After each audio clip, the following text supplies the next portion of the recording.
UW-Madison, if you didn't know that already, and is going to speak a little bit on her research today. And I think so far, we've had lots of good presentations so far this semester. I think this title might win so far, so a nice job with the title. I like it a lot. And before coming to UW-Madison, Mayra spent some time at NASA JPL as a research scientist. But other than that, I'm going to just pass it over to you and let you speak a little bit about your research. So thanks for being here. All right, thank you guys. Well, yes, I like the title. I think this is probably the most clever thing about this presentation. Joking. I want to acknowledge my students. So this is one of my areas of research. The other one focuses more on aviation. But I have been actually in love with aerosols since I was in grad school. That was my area of research when I was a student, mostly working on Saharan dust and how you bring those aerosols into numerical weather prediction space.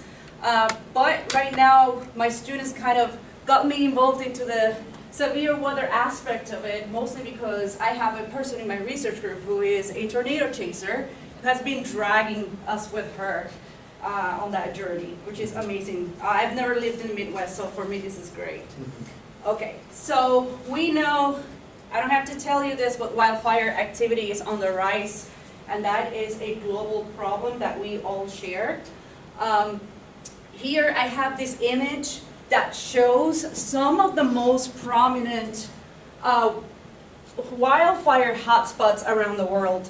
And as a matter of fact, what you see here is the maximum annual burnt area, or BA max, in different regions around the world, and their associated time series. And if you look around, I mean, it doesn't come as a surprise. We see Australia, and if you recall, a few years ago, I believe it was in 2020, they had a horrendous wildfire season. We see Asia, very common to have wildfires in this area.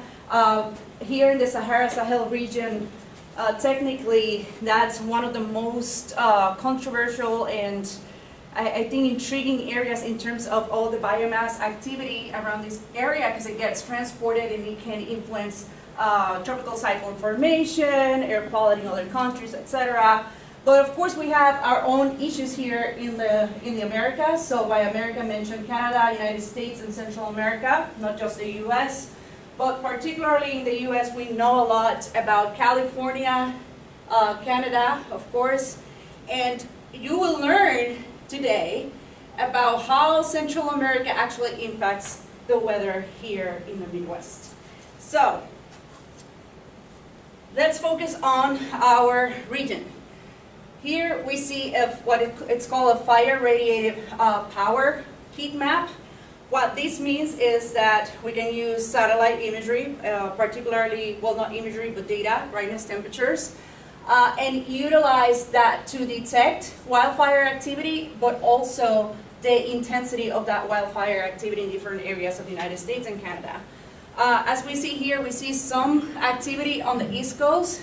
When you look at the numbers, it's actually high-level activity, but in terms of fire-radiated power, so how much intensity the satellite picks up, is not that much. But this is very in alignment with what probably you all know about Canada and the U.S. West Coast having some of the worst wildfires that we know of. Additionally, from that same data set, if we look at the trends or the changes in the trends in the annual mean for the fire-radiated power, or basically the anomalies, we can see that increasing trend. Now, at the end of this particular time series, we see this huge bar, which corresponds to last year, to 2023. And that's very alarming in a way. So why do we care? We live in the Midwest, and if you see the title is focused on central United States. Well, we know that the climate is changing. We know that there are implications with climate change, particularly when it comes to wildfire. Wildfires do contribute a lot to pollution, and we tend to talk about in terms of PM 2.5 or PM 10, so particulate matter of 2.5 microns. But we can see that it is projected that these levels of PM 2.5 are going to change in the next decades So we know that this is of concern for people that have problems with health, but at the same time, it poses a risk to social equity and economic impacts for our region. However, most of the research sometimes focuses on the source regions, meaning, and of course this makes sense, there's a wildfire. You are going to be concerned about life property in the immediate location of that wildfire, and likewise, it is understandable that people are going to focus on the air quality near that region. However, because these wildfires are getting really, really intense, the way in which they're rising up into the atmosphere is becoming more vigorous, so meaning that they're reaching new heights, and it's easier for them to get transported downwind. And that's where we get issues. And those issues are not only related to air quality, but also to weather. Now, if you hear anyone like, for example, Tracy, give a presentation about air quality in Wisconsin, she will say that air quality in Wisconsin is pretty decent, which is true. Now, what you see here is a compilation of all Wisconsin EPA stations. And these stations, what I did here, I found the mean, and I plotted the annual mean of those conditions. And if you notice, as we go up, you'll see that there are different bars, right? So there's green, yellow, orange, red, and purple, and that's associated with air quality index. We'll see that more often than not, we get some outliers, but if you look at the median and the mean, we're normally on the green area, meaning that we're okay. It's not that terrible for us compared, for example, with California or any other areas around the United States. However, again, while we're not in direct concern here, and here if you look at this map, which is actually published by the New York Times, you'll see that Wisconsin, yes, has some risks in terms of wildfire. We get wildfires in here. It is not as large as in any other area in the United States or Canada. However, there's more to consider than what is happening at the surface. And sorry, I walk a lot, so I'm going to move to this other side. So the question is, how are wildfires affecting us downwind? So when I came here in 2022, 2 years ago, I was sitting at John's Weather Watch, and I believe it was the first Weather Watch in the year, and he showed this beautiful ghost imagery, and he was talking about the synoptic system, and my brain was on the aerosol. You could see that there were aerosols actually from wildfire in California getting advected into the Midwest. And not only that, in the loop, you could see the aerosol interacting with the clouds. So the question for me was like, how common is this in this region? So eventually I found this paper by Sang et al. In 2022 in PNAS, where he talks about the impact of wildfire smoke in the central, they call it central Conus area. But he did this based on modeling. And what they found out was that they believe that western US wildfires may increase heavy precipitation by 38% and also significant severe hail, and that is hail larger than 2 inches, by 34%. They also talk about suppression of precipitation, in which makes sense. If you do aerosols, you know that aerosols can modulate weather by either enhancing precipitation or suppressing precipitation, depending on where the aerosol is in the atmosphere and the thermodynamics and also cloud physics. So particularly here, he focuses more on the heat of the aerosol and how the aerosol removes or adds or helps add moisture, interacts with wind shear, and also changes the storm relative helicity in the central US, and that last term is associated with tornadoes. So it was very interesting to see that from a modeling perspective. But for the next thing that I wanted to know was actually, are there other studies? And I found this one study, which is actually from 2014 by a colleague at the University of Illinois and some actually other scientists here at SIMS and SLCC, where for the first time, they did this run, this model run, where they studied the impact of aerosols on an outbreak. And that was not only an outbreak, but the 2011 tornado outbreak. And just to give you a perspective, back in 2011 and 2014, having aerosols in a model was really hard. So it's not like you could turn on, bring aerosols in and run them, run the dynamics, run the physics. It was a very hard exercise. So this is the very first experiment to be able to find some relationship between that smoke and severe weather conditions. And again, a lot of what they found was how this influenced thermodynamics, particularly CAPE, and we'll talk a little bit more about CAPE later on. But there's another thing that's shown here that is of importance. And if we go back, this study is talking about Canadian, California, and Oregon wildfires. Wildfires here are coming from Central America. So, and here, by the way, so if you don't know much about the 2011 tornado season, if you were too little, most likely, if you didn't live in the area, so just so you know, it's one of the worst tornado outbreaks in history. So you can see a number of fatalities, a number of tornadoes and hail reports that they had during that time. So, going back to the aerosol. The important part here is that we have another source of aerosol coming from Central America. And what they argue in the paper, which makes sense if you study physics, atmospheric physics, is that aerosols scatter solar radiation, or they can absorb solar radiation. So depending on the aerosol, you'll have, let's say you have a wildfire or pollution, that smoke can go, or that type of aerosol can go up. You get your incoming solar radiation. Most of it, if you have an aerosol that's reflective, is going to reflect that solar radiation back to space and produce a net cooling effect. On the other hand, when you are dealing with wildfire smoke, and this is a beautiful animation from NASA, from my old employer, you can get, again, very vigorous updrafts.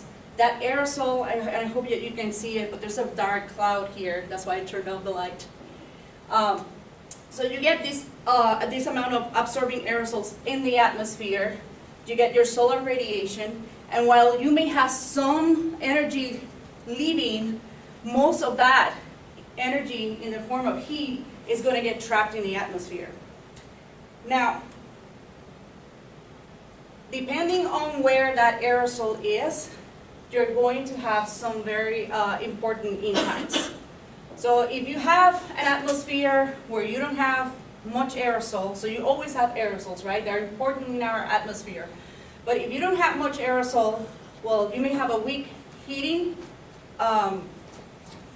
near the surface, just associated with solar radiation. If you have another type of aerosol like haze, let's assume that that haze is positioned in this portion of the atmosphere, around 900 hectopascals.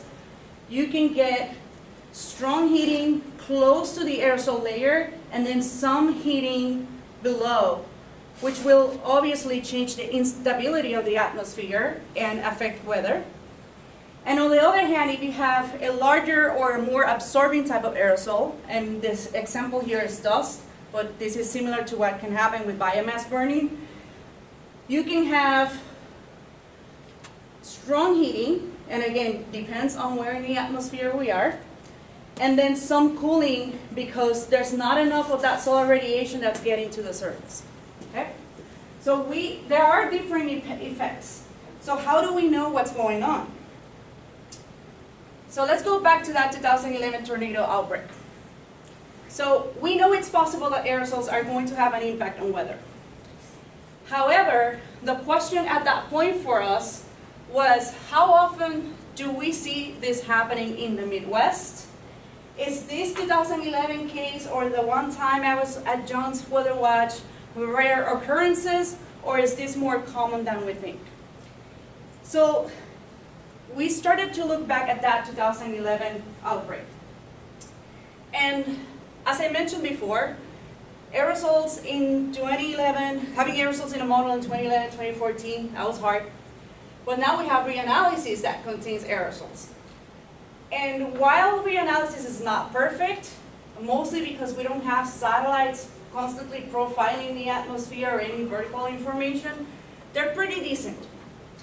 So we could use that information from reanalysis as well as other meteorological parameters to get some information about the aerosol distribution, not only horizontally but also vertically, the type of aerosol. So here again we're focusing on black carbon, although there are other aerosols and constituents associated with wildfire smoke.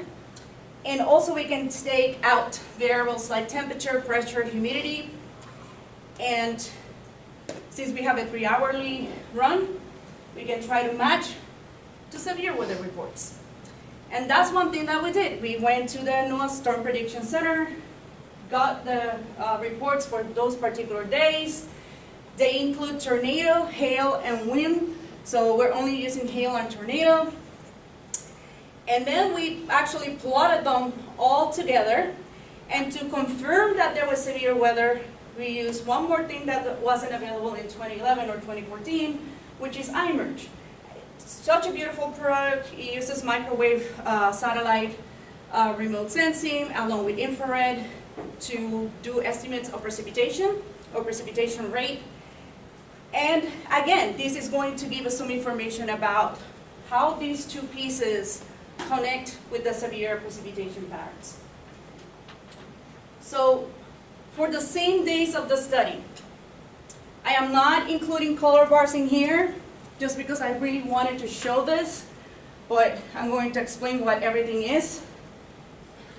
Here we have the aerosol, the yellowish orange type of outflow here.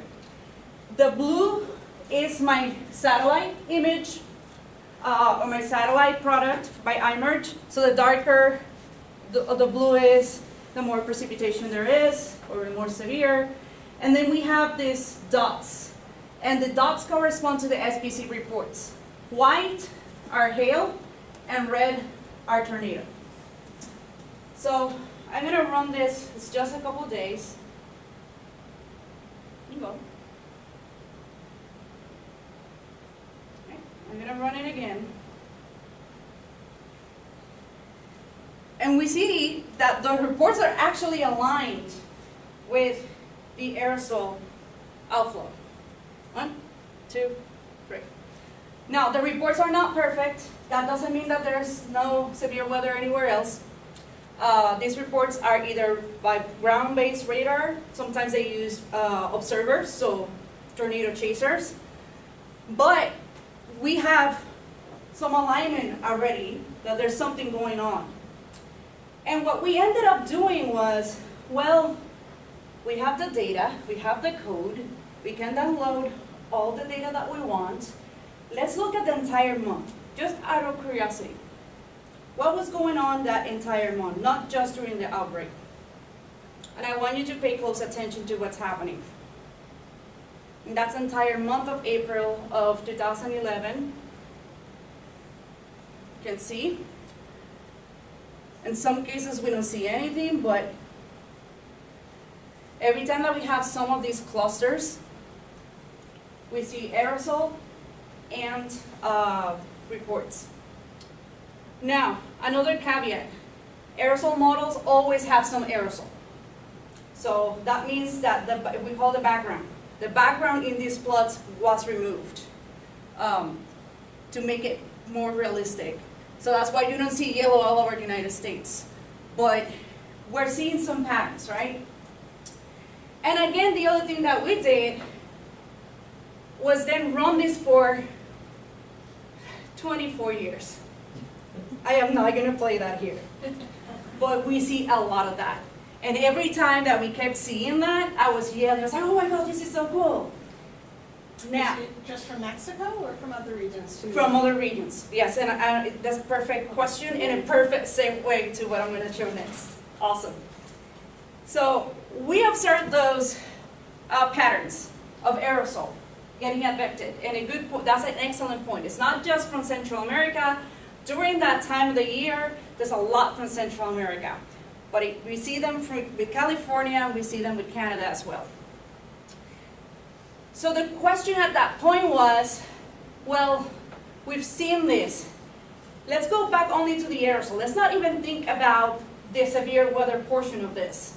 Because I didn't know we had this much aerosol aloft in Wisconsin or in the central continental United States. So what we ended up doing is looking at the climatology.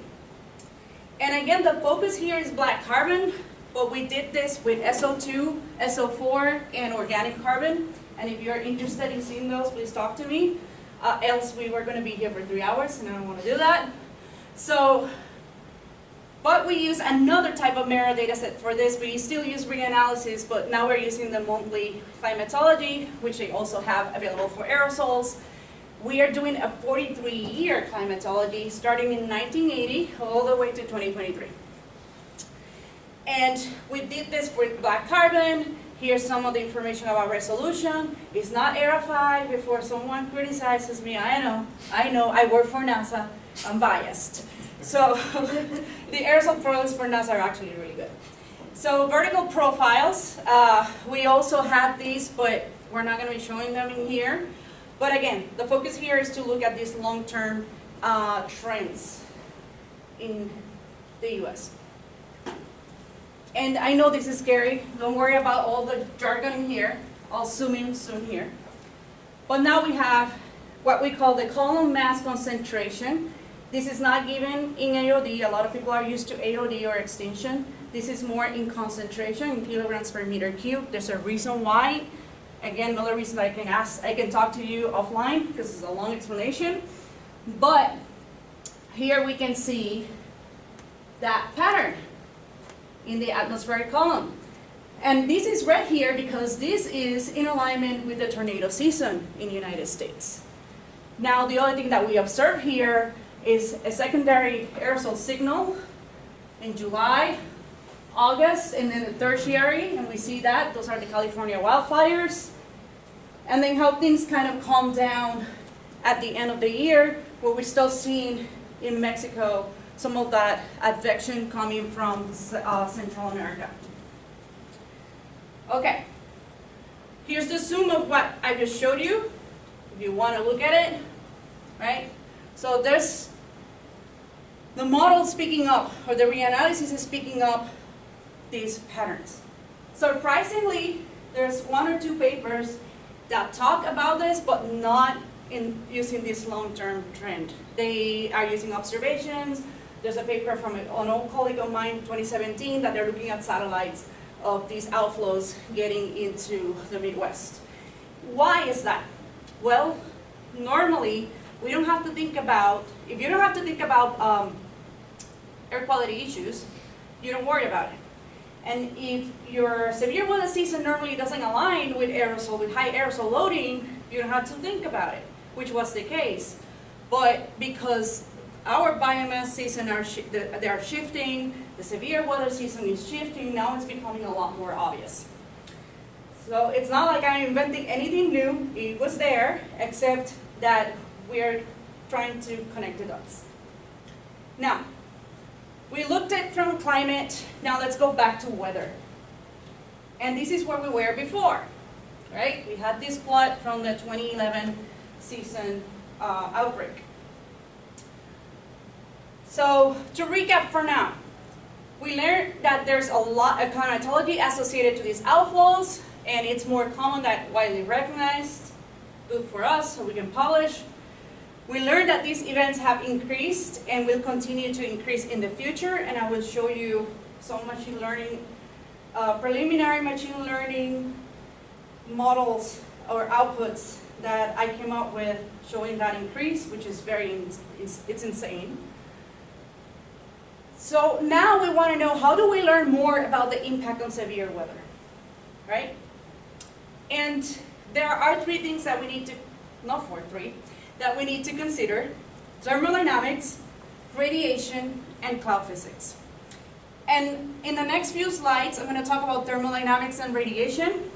because the cloud physics problem is one that we just started to look at, and it's a lot more complicated, and it's probably going to be years until we get something, right? But now let's assume that since I have all this data, right?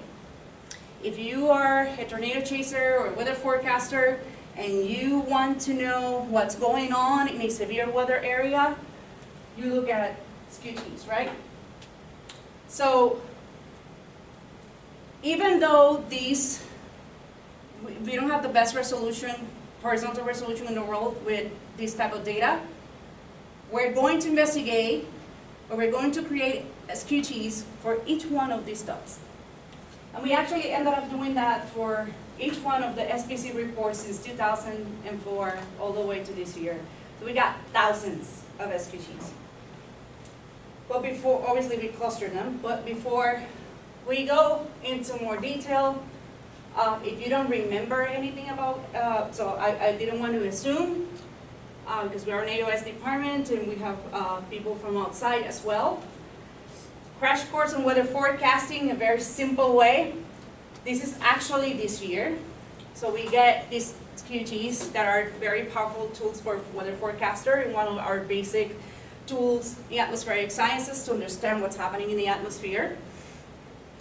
And there are a couple of things that we can get out of this SQT that might be useful for us. So one, CAPE, or convective available potential energy. So the amount of energy available for convection, in other words, a great indicator for the potential of storm intensity. And the Weather Service uses very specific ranges for forecasting, high above 2,500 joules per kilogram. This particular case has a CAPE of 4,149. LCL, lifted condensation level, the height at which an air parcel becomes saturated enough that it can become a cloud. So here we have again the same guidance from NOAA. Low, it's more often than not associated with severe weather. So this is an example here where our LCL is at 300 meters. And the other quantity is SIN. So the energy that that air parcel needs to overcome for that parcel to rise, which is the opposite as CAPE. You can see it that way because it's going to be a barrier for that convection.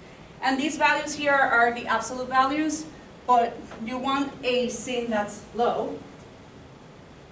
So here an example, minus 13.72. One thing that you normally do not see on SQTs is the purple line. That's aerosol from the reanalysis.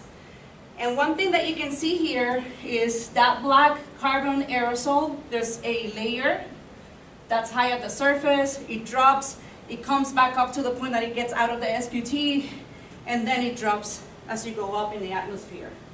So we have that for visualization purposes, but also our hypothesis relates to the position of that layer of aerosol, where in the atmosphere that layer of aerosol is. If you recall what we talked earlier on about this, which I'm not going to repeat again. So, very quickly, what we are going to look at here. We're looking first, and again, we've run this for different time steps. So reanalysis is run every 3 hours, so 3, 6, 9, so that's the operational cycle in forecasting. We're going to try to find the profiles that are closer in time to the SPC report before the SPC report happened. So we want to see, or we think, that's part, or we thought part of the hypothesis, that because the aerosol is absorbing, the higher the aerosol amount in the column, the higher my CAPE. And likewise, that aerosol is going to decrease my SIN. On the other hand, again, this relates to aerosol concentration. On the other hand, the position of that aerosol. where is my layer, my biggest aerosol layer in the atmosphere? So we think that, or we thought, that if the aerosol was lower, it was going to reduce my LCL and increase that CAPE, and that the opposite was going to be true. So if the aerosol layer is higher, maybe you see a decrease in CAPE, decrease in the LCL height, and that it may impact also the SIN, it may increase SIN. We had other things that I'm not going to talk about for time, but again, we did some runs from 3, 12, and 24, as a matter of fact. And again, we go here, we use our reanalysis on SPC reports. We do our QA, QC in terms of looking at the right profiles and how they're matched into tornado hail conditions. We're looking at layers, so again, how that aerosol is distributed in the atmosphere and where's the largest aerosol layer, or the layer containing the most aerosol. And we also filter for known severe weather conditions. So values that are not convective for CAPE, SIN, and LCL were removed from the data set, and we're looking at some trends. And again, we did this for 20 years, and actually the results are very similar. We broke it down by regions. We've done a lot of things, and we ended up getting very similar results. So I'm going back into that 2011 month just for clarity. So here we get some plots, some results. On the left, I get my tornadoes. 264 reports, 273 hail cases. The different bubble colors indicate the height of the aerosol in the atmosphere. And where we're looking in here is the relationship between LCL height and integrated aerosol, so total aerosol in that column. And likewise, LCL height, integrated aerosol, but for hail. And there's a slight decline of this trend line. So basically, the way in which you can interpret this is your higher aerosol, your lower LCL, lower aerosol, higher LCL. It's slight, not much. But when it gets interesting, and this was like all over the data set, and this is in alignment with the paper that was published in 2011, is with CAPE. And again, this is for the full month. If you look at very specific events, you always see this tendency where you have low aerosol, low CAPE, high aerosol, high CAPE, and it tends to be a more dominant pattern on hail rather than on tornadoes. Obviously, there are other dynamics that we are not taking into consideration here. And as I mentioned, with wildfire smoke, there are other aerosols that might be doing other things too within that plume. But again, we see here low CAPE, low aerosol, low CAPE, high aerosol, high CAPE. We move to CIN, to SIN. Same relationship as with CAPE, but it's very mild. And when we moved into the actual position, so what you see here, instead of concentration in my vertical, now is the position of my aerosol height. And this is in hectopascals. So higher pressure at the surface, lower pressure above, higher pressure, lower pressure. And now we go back into LCL height. Just flat. And actually, we didn't see much of a relationship likewise anywhere in the US, and we looked even on the West Coast. It's always like that for tornadoes. A little bit different from hail. CAPE, again, is the indicator that shows the most relationship with the aerosol. And here we get SIN. Wait, can you go back to the CAPE one? Yep. So the lower the aerosol is, the higher the CAPE is? Yes. Yes, so that would be, actually, no, the other way around. So 600 higher aerosol, so higher in the atmosphere. And then here, higher CAPE, lower the aerosol. Yeah, So, that's what I said. so the aerosol data is closer to the surface, which is a really important, That's consistent with your mechanism. yeah.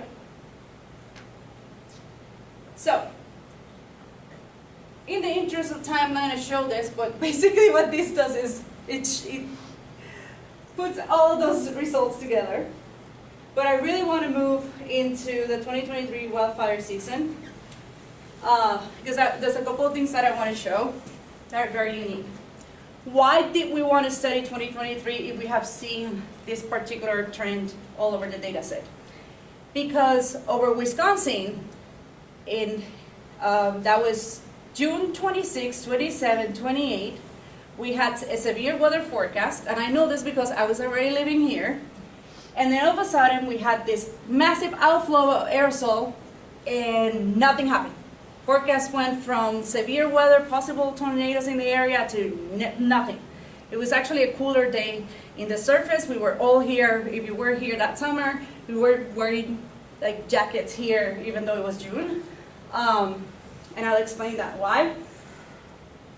So again, I showed this at the beginning with fire radiated power, where you see that very interesting change at the end, which is associated with that particular event. And here, which, oops, that was bad. Let me bring this forward.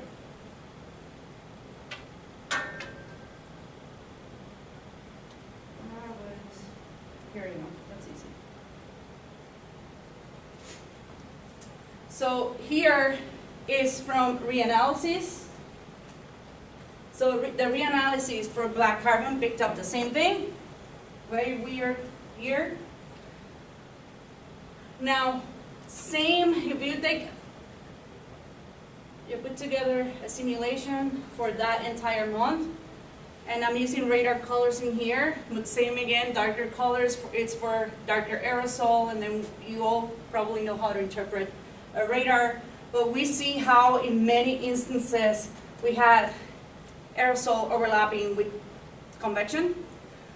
But again, at the end, that particular day, in the 26, 27, 28, there was severe weather in the states nearby, but there was nothing in Wisconsin. Now the question for us was, well, how do we know what's happening? And the beauty is that we have a LiDAR in the roof. So what we ended up doing was using the LiDAR data in a radiator transfer model, and we calculated the heating rates. And normally when you get heating rates out of a radiator transfer model, they talked about the distribution, they allow you to know the distribution of temperature associated with the aerosol loading. You can break that down into shortwave, the shortwave contribution, the infrared contribution, and the total heating. Here, there's not just one line, it's just that all the lines overlap, so that's telling me that the aerosol was not very active in the infrared, but it was very active in the shortwave. And if you look at the times here, probably hard to see, but they go from 00 UTC to 23 UTC, and that's from June 28. And you can see how in the atmosphere, and this is higher than 900 hectopascals, so it actually emits the surface, or omits the surface. You see how much heating was trapped in those layers above. So this is one of those cases in which the aerosol was staying in a layer that was causing warming aloft, but it was preventing cooling near the surface. So And I'm sorry, is this heating or temperature? Yeah, this is heating. Heating. Yeah, heating rate, so Kelvin per day. Okay, Yeah. So that's where we're headed in terms of this particular research. This is the opposite case of what I showed you, where you may have aerosol, you may have a lot of it, but it's having the opposite effect. The beautiful thing about it, and the reason why I have this here, is that we eventually found a lot of our passes, which are HSRL, and with GPM. So this is an example of how a GPM overpass looks like. And we are starting to study interactions of, so what was happening in the atmosphere before we had a severe weather event, during the severe weather event, during GPM, and then after. Because the HSRL, you cannot really use the HSRL when it's raining. So, or a very interesting study that we plan to continue on. Now, on the last portion, which is the machine learning, I'm going to try to summarize this in a way that makes sense. But we're going back from climate to weather, and now back to climate. So we know that these events happen here. We accounted for them.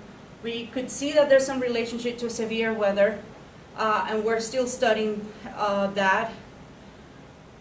But with this particular thing, or this particular step, what we want to do is to ask the question, how worse is our aerosol loading going to become in the next few years? So we use the hybrid model, which is CNN and LSTM, convoluted neural networks. And we used CNN, so one of them is really good about telling you how things change over time, and the other one about how things change over space. And the decision was made because we had so many runs using different models, and this was the one that validated the best with the data that we had. So we included information about black carbon distribution from Mayra 2, temperature. We also included winds and wind patterns. And we used 3 convolutional layers. And I can explain that with a little bit more detail after the talk as well. And the same thing with LSTM. As I said, this is more for temporal patterns. And we trained that with 43 years, actually it should say 42, because we use one for validate. 43 years of Mayra 2 reanalysis and satellite observations, and the satellite observations are the one from MODIS, which might be an overkill because the reanalysis also has MODIS, but it seemed that it worked. And there's some other information here about how did we do the training and how did we do the validation. But in interest of time, and I want to leave some time for questions,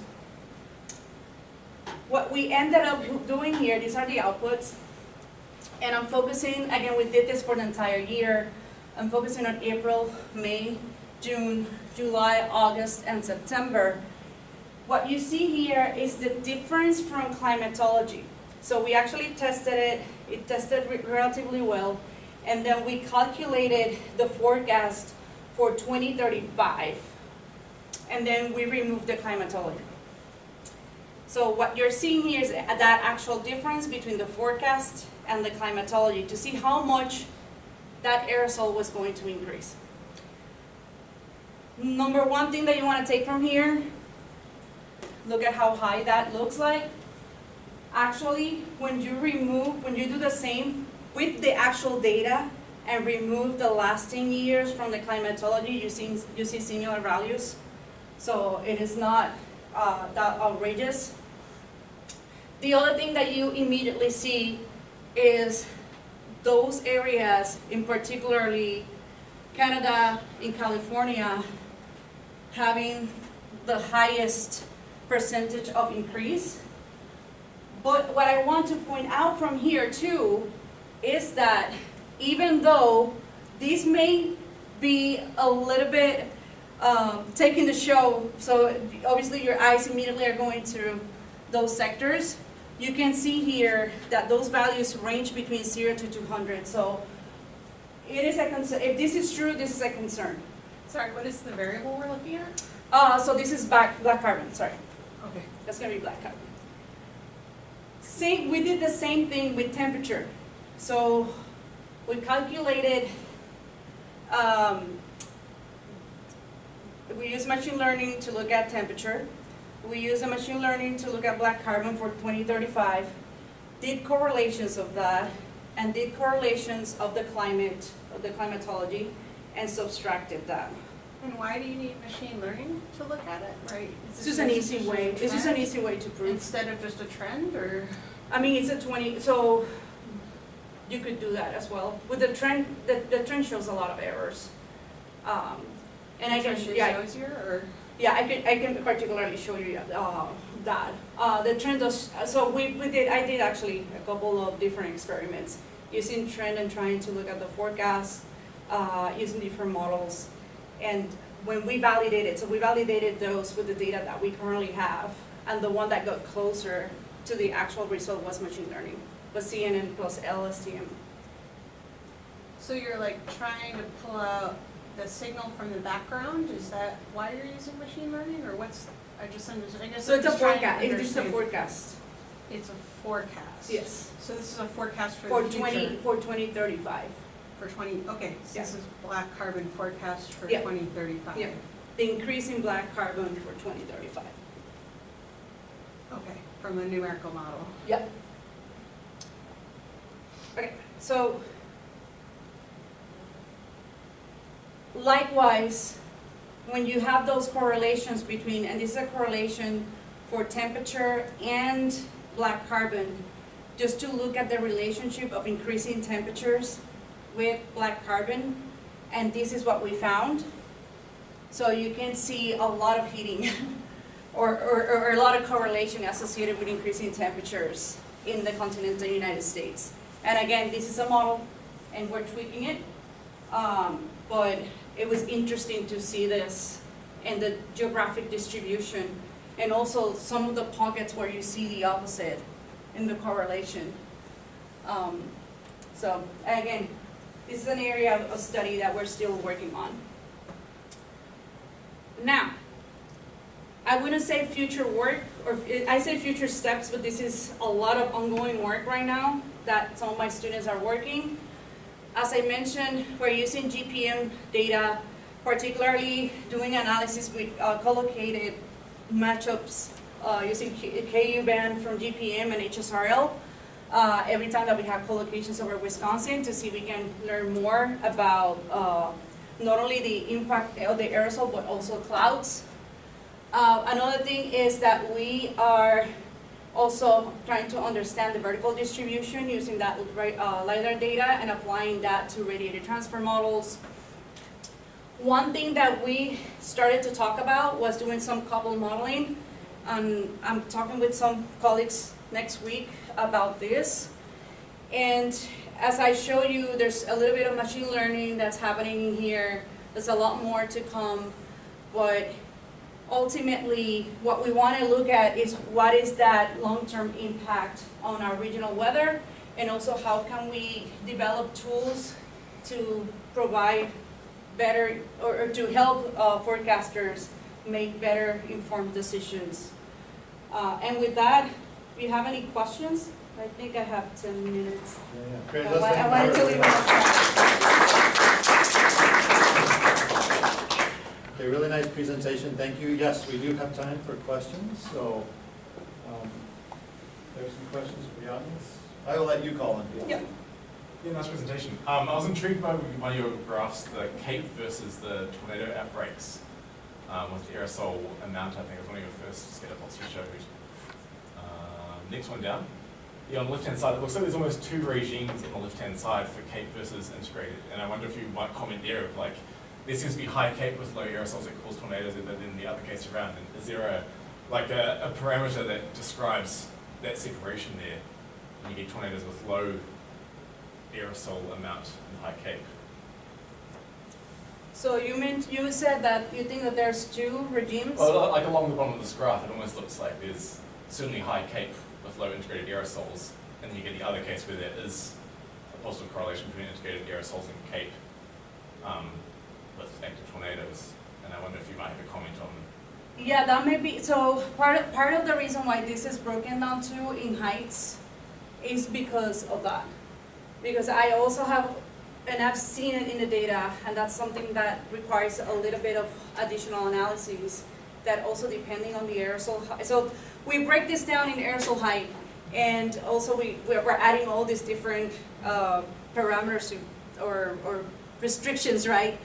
But I also think that not only the integrated aerosol and the Cape, but the relationship as to where exactly that aerosol is may be doing different things in the atmosphere, and that's why you see kind of like two different regimes.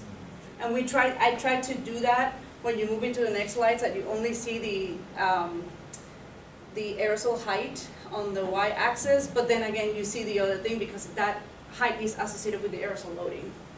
And as a matter of fact, when you look, and I didn't show that matrix, but normally the cases where you have your highest aerosol in the model is where the aerosol is positioned really close to the surface. So, and that may be true, or that may be an issue with the model. Again, it's reanalysis, and what goes into reanalysis is a lot of the satellite data, but also assumptions on where the aerosol height is. So you can think about it, you can think about having a standard atmosphere, right? That standard atmosphere that we all learned, it's not perfect, and it's obviously going to be very different to what we see right now. And in an aerosol model, there are some assumptions about the height of the aerosol that are very similar to having a standard atmosphere inside of the aerosol, inside of the model, yeah. Any question? We do have a question online, which I can read. Did you consider the variability in aerosol properties in the view of the variability of biomass in California, Mexico, and South America, as well as the climate impacting El Nino and El Nina? I haven't looked at El Nino and La Nina, but that's a really good question as to the aerosol variability. I have looked at this in regions, we didn't show it, so you can see, yeah, aerosol coming from different areas rather than just looking at the overall event or at the overall data set. In terms of properties, that's when it gets a little bit more complicated because we're using reanalysis. And for black carbon, there are only two types of black carbon inside. So you can see they have prescribed optical properties that are kind of bulk optical properties. But in terms of aerosol type, there's two types. There's one that is hydroscopic, and the other one hydrophobic.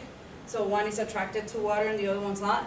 So that's a good question because here we're using hydroscopic aerosol, hydroscopic black carbon for most of it.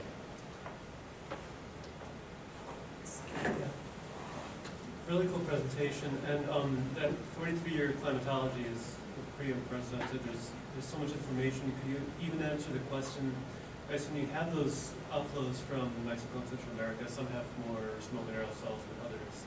Is there an increase in likelihood of the extreme events that could be quantified for different ranges of the aerosol that they have for similar conditions when you have that much data, or is it still not enough data to make that kind of difference? I mean, right now I'm just showing the total outflow, but yes, that can be done. That's actually one thing I have in mind is to specifically look at that region and what's happening. And ideally also look at if there are some potential observations that you can include. It's easier in the US because we have all these resources. Most of the areas where you have that wildfire activity, they're not very well developed countries. So it's not just one country or several, so there's not much data. So that's actually another opportunity. I was thinking also for field work and just connecting to the impact in those regions as well, but that's just dreaming. It's just me having a lot of dreams. So, I'm not totally sure about this, but it seems like, to me, like kind of the critical thing about whether you expect aerosols to increase CAPE or decrease CAPE is whether they're above or below the LFC. Is that right? Mm-hmm. Yep. Yeah. Yep.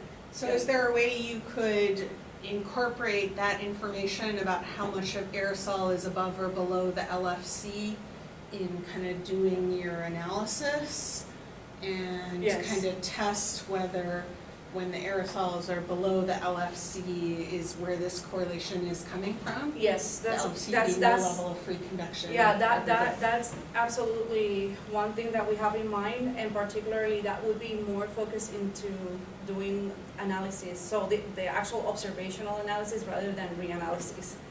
And the reason why is because I also noticed, so the reanalysis is good, again, we have some information, but there's obviously some prescribed errors from where the aerosol is according to the model.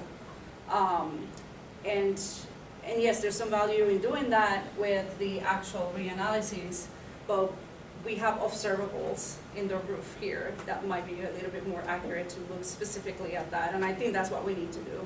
And not only here, there's the Southern Great Plains facility too that has a LiDAR and similar equipment than in here, so we're looking at comparing the both. Although they don't get as much aerosol as we do, but there's always some. Any other? I just wonder if you could do that instead of looking at the level at which the aerosol is, right? Like you have that analysis where you look at the Yeah, level that's, at which. yeah, that's a good point, that's a good point. I think I know what you're saying now, yeah. That's a great idea. Well, let's thank Mayra again for a really great talk.